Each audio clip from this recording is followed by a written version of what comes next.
परोपकार रूपरेखा। एक प्रस्तावना। 2 परोपकार की महत्ता।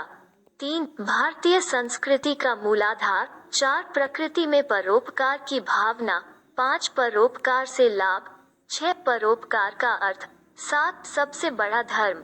8 आजकल के समय की आवश्यकता। 9 मानवता का दूसरा नाम। प्रस्तावना। परोपकार शब्द पर एवं उपकार 2 शब्दों के मेल से बना है। पर का आशय है, दूसरा एवं उपकार का अर्थ है भलाई। इस तरह परोपकार का अर्थ दूसरों की भलाई करना है। परोपकार की भावना मानव को इंसान से फरिश्ता बना देती है। यथार्थ में सज्जन दूसरों के हित साधन में अपनी संपूर्ण जिंदगी को समर्पित कर देते हैं।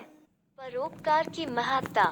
मानव जीवन दुर्लभ माना गया है, इसलिए जीवन को सुख, शांति व सौहार्दपूर्ण बनाने के लिए यह आवश्यक है कि हम परोपकार के महत्व को समझें। परोपकार शब्द 2 शब्दों से मिलकर बना है, पर तथा उपकार। सामान्यतः परोपकार से ही मनुष्यत्व और पशुत्व में भेद समझा जा सकता है। मनुष्य एक समझदार सामाजिक प्राणी है। वो प्रत्येक स्थिति में अपना या किसी अन्य का भला कर सकता है, जबकि पशु ऐसा कुछ भी नहीं कर सकता। मनुष्य होने के नाते हमारा यह नैतिक कर्तव्य बन जाता है कि हम सब मनुष्यता का परिचय दें। मनुष्य ही मनुष्यता की रक्षा कर सकता है। इस कार्य के लिए कोई दूसरा नहीं आ सकता। आज तक मनुष्य एक संघर्षशील प्राणी बना हुआ है।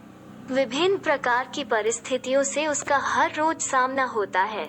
इस संघर्ष में कुछ पराजित भी होते हैं, कुछ संघर्ष करना नहीं चाहते और कुछ अपने कर्तव्य से विमुख रहकर जीवन जीते रहते हैं। ऐसे लोग जीवन का असली सुख व आनंद प्राप्त नहीं कर पाते। कहा गया है, वही मनुष्य श्रेष्ठ है जो दूसरों के सुख के लिए जान दे सके। 3 भारतीय संस्कृति का मूलाधार। भारतीय संस्कृति की भावना का मूलाधार परोपकार है। दया, प्रेम, अनुराग, करुणा एवं सहानुभूति आदि के मूल में परोपकार की भावना है। गांधी, सुभाष चंद्र बोस, जवाहरलाल नेहरू तथा लाल बहादुर शास्त्री का नाम आज बड़े आदर के साथ लिया जाता है। इन महापुरुषों ने इंसान की भलाई के लिए अपने घर परिवार का त्याग कर दिया था। संत कबीर के शब्दों में परमार्थ के कारणे साधुनी धरा शरीर। 4 प्रकृति में परोपकार का भाव। प्रकृति मानव के हित साधन में निरंतर जुटी हुई है। परोपकार के लिए वृक्ष फलते फूलते हैं, सरिताएं प्रवाहित हैं, सूर्य एवं चंद्रमा प्रकाश लुटाकर मानव के पथ को आलोकित करते हैं, बादल पानी बरसाकर धरती को हरा भरा बनाते हैं, जीव जंतुओं को राहत देते हैं। 5 परोपकार से लाभ। परोपकारी मानव के हृदय में शांति तथा सुख का निवास है। इससे हृदय में उदारता की भावना पनपती है। संतों का हृदय नवनीत के समान होता है। उनमें किसी के प्रति द्वेष तथा ईर्ष्या नहीं होती। परोपकारी स्वयं के विषय में चिंतित न होकर दूसरों के सुख दुख में भी सहभागी होता है। परोपकारी के हृदय में कटुता की भावना नहीं होती है। समस्त पृथ्वी ही उनका परिवार होती है। शिव, दधीची, गुरु नानक, ईसा मसीह आदि ऐसे महान पुरुष अवतरित हुए जिन्होंने परोपकार के निमित्त अपनी जिंदगी तक को कुर्बान कर दिया। 6 परोपकार का अर्थ। किसी व्यक्ति की सेवा या उसे किसी भी प्रकार के मदद पहुंचाने की क्रिया को परोपकार कहते हैं। यह गर्मी के मौसम में राहगीरों को मुफ्त में ठंडा पानी पिलाना भी हो सकता है, या किसी गरीब की बेटी के विवाह में अपना योगदान देना भी हो सकता है। कुल मिला के हम यह कह सकते हैं कि किसी की मदद करना और उस मदद के एवज में किसी चीज की मांग न करने को परोपकार कहते हैं। दुनिया में ऐसे बहुत से लोग हैं जो दूसरों की मदद करते हैं, और कहीं न कहीं भारत में ये बहुत ज्यादा है। 7 सबसे बड़ा धर्म। आजकल के दौर में सब आगे बढ़ने की होड़ में इस कदर लगे हुए हैं कि परोपकार जैसे सबसे पुण्य काम को भूलते चले जा रहे हैं। इंसान मशीनों के जैसे काम करने लगा है और परोपकार, करुणा, उपकार जैसे शब्दों को जैसे भूल सा गया है।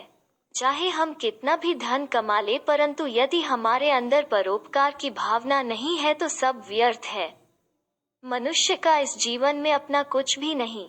वो अपने साथ यदि कुछ लाता है तो वे उसके अच्छे कर्म ही होते हैं। पूजा पाठ इन सब से बढ़कर यदि कुछ होता है तो वो है परोपकार की भावना, और यह कहना गलत नहीं होगा कि यह सबसे बड़ा धर्म है। 8. आजकल के समय की आवश्यकता। आजकल लोग अधिक व्यस्त रहने लगे हैं और उनके पास अपने लिए समय नहीं होता। ऐसे में वे दूसरों की मदद कैसे कर पाएंगे? ऐसे में यह आवश्यक है कि परोपकार को अपनी आदत बना लें। इससे आप खुद तो लाभान्वित होंगे ही, अपितु आप दूसरों को भी करेंगे। राह चलते किसी बुजुर्ग की मदद कर दे तो कभी किसी दिव्यांग को कंधा दे दें। यकीन मानिए करके अच्छा लगता है। जब इसके लिए अलग से समय निकालने की बात की जाए तो शायद यह कठिन लगे। आजकल के दौर में लोग दूसरों से सहायता लेने से अच्छा अपने फोन से ही सारा काम कर लेते हैं, परंतु उनका क्या जिनके पास या तो फोन नहीं है और है भी तो चलाना नहीं आता। इसीलिए परोपकारी बने और सबकी यथासंभव मदद अवश्य करें। 9. मानवता का दूसरा नाम। परोपकार की बातें हमारे धर्म ग्रंथों में भी लिखी हुई हैं और यही मानवता का असल अर्थ है। दुनिया में भगवान किसी को गरीब तो किसी को अमीर क्यों बनाते हैं? वो इसलिए ताकि जिसके पास धन है वो निर्धन की मदद करे, और शायद इसी वजह से वे आपको धन देते भी हैं ताकि आपकी परीक्षा ले सके। जरूरी नहीं कि यह केवल धन हो। कई बार आपके पास दूसरों की अपेक्षा अधिक बल होता है तो कभी अधिक बुद्धि। किसी भी प्रकार से दूसरों की मदद करने को परोपकार कहते हैं और यही असल मायनों में मानव जीवन का उद्देश्य होता है। हम सब इस धरती पर शायद एक दूसरे की मदद करने ही आए हैं। कई बार हमारे सामने सड़क दुर्घटनाएं हो जाती हैं और ऐसे में मानवता के नाते हमें उस व्यक्ति की सहायता करनी चाहिए। किसी भी व्यक्ति को सबकी निस्वार्थ मदद करनी चाहिए और फल की चिंता न करते हुए अपना कर्म करते रहना चाहिए। 10. उपसंहार। परोपकारी मानव किसी बदले की भावना अथवा प्राप्ति की आकांक्षा से किसी के हित में रत नहीं होता, वरन इंसानियत के नाते दूसरों की भलाई करता है। सवे भवन्तु सुखिनः सवे सन्तु निरामयाः के पीछे भी परोपकार की भावना ही प्रतिफलित है। परोपकार सहानुभूति का पर्याय है। यह सज्जनों की विभूति है। परोपकार आंतरिक सुख का अनुपम साधन है। यह हमें स्व की संकुचित भावना से ऊपर उठाकर पर के निमित्त बलिदान करने को प्रेरित करता है। इसी हेतु धरती अपने प्राणों का रस संचित करके हमारी उदर पूर्ति करती है। मेघ प्रत्युपकार में पृथ्वी से अन्न नहीं मांगते। वे युगों युगों से धरती के सूखे तथा शुष्क आंगन को जलधारा से हरा भरा तथा वैभव संपन्न बनाते रहे हैं। राष्ट्र कवि मैथिली शरण गुप्त भी हमें परोपकार करने की निम्नलिखित शब्दों में प्रेरणा दे रहे हैं। देखिए, यही पशु प्रवृत्ति है कि आप ही चरें। वही मनुष्य है कि जो मनुष्य के लिए मरे।